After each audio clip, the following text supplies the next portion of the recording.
Reindeer are an amazing species found in the frozen Arctic tundras that are wildly adapted for a successful lifestyle in an area where it can be negative 30 degrees day after day after day.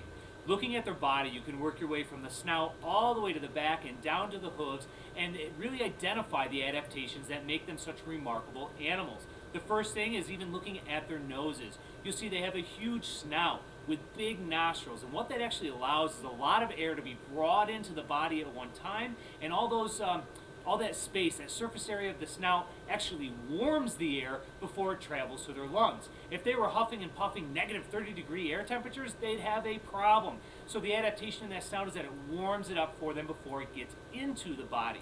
Next neat adaptation is you're going to see that the whole body is essentially covered with hair. Now that hair is an insulator. A neat thing about reindeer is they thermoregulate by keeping all of their body temperature, all of their body heat inside. And it's very evident, especially when it snows. When it's snowing on a reindeer, the snow will accumulate on their back because the surface is cold.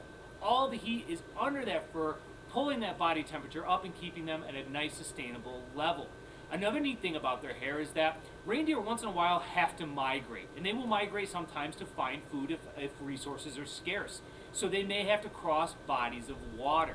So when they're crossing bodies of water, they're not the best swimmers, so their hair is actually hollow, making them buoyant, which raises them up higher in the water. What does that do? Well, number one, it exposes the body, or less of the body, to water, allowing them to stay up and higher. And then once they get out of that body, they can shake, and that hollow hair essentially dries right off. It's a quick exchange for them, going from wet to dry once again. And now that guard hair, like I said, it's hollow, it's insulating, and it also more or less sheds between seasons because it can get warmer in some of the territories they're found. Alaska, Canada, Europe. So what happens is between the different seasons, we see changes in that coat, and obviously each coat maintains or serves a different purpose. Now, while we're talking about seasonal changes, it's important to acknowledge their hooves. Neat thing about their hooves is that they're very flat. If you focus in on them, they're hard, like you would expect, like a goat, or even like the shoe of a horse. But they serve a different purpose, and they take on a different form depending on the season. In the summer, the warmer months, if you will, their hooves are much softer. All right, and that's because they're traveling on surfaces that are not as tough for them.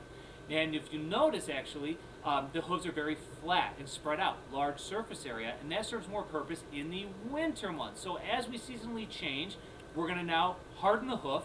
That hoof is going to help them spread out surface area to stay up on top of frozen surfaces, like snow, instead of falling down.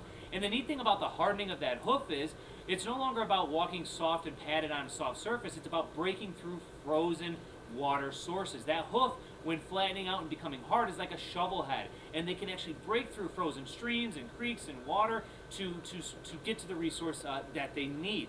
Now, another neat thing about our reindeer is moving up to the antlers that I'm holding here. One of the most identifiable characteristics of reindeer.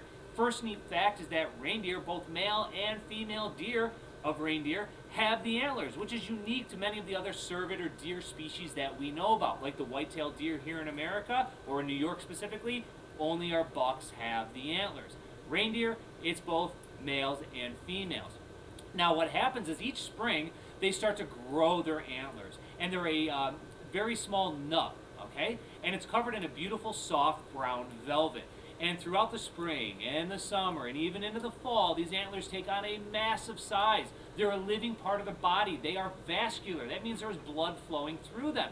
And then as we hit late fall, we move into what is called rut, or breeding season.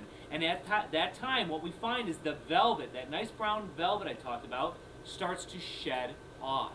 Now what's happening is that essentially the blood is leaving the antlers and they are dying.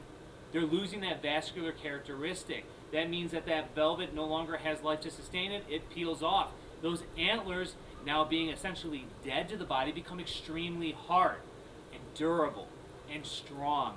And that's when our male reindeer are going to use those antlers to fight and to court to get breeding rights to breed with the females. Now the females, what are they using their antlers for? It's not so much fighting, it's not about hierarchy, it's not about breeding. For them, it's more about finding those resources. Again, they can knock down food items from branches up above. They can use the antlers to move snow away. They can use the antlers to also break through frozen water sources. So it's more of a tool for our females, where our males, it's not only a tool, but it's also a status sign as well. Now, lastly, a neat thing I want to talk about is something we can all relate to when thinking of Christmas carols. Up on the housetop, click, click, click.